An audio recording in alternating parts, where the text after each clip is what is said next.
Cam așa arată faza 1 de lansare. Peridocul e pus perpendicular pe taluzul ăsta, cu pene la roți, asigurat preventiv și de cârligul mașinii.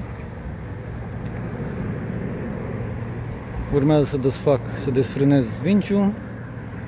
Am saula asta atârnată ca să pot să frânez din spate, să controlez alunecarea pe rampa de lemn, care e prinsă de peridoc.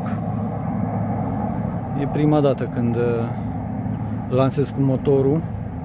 E mult mai grea pe spate, pentru că are și rezervorul acolo, care va trebui să-l mut mai în față cumva, să-i prelungesc furtunul.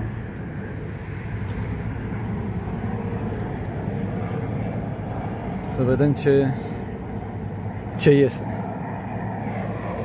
Și un elicopter cu drapelul României.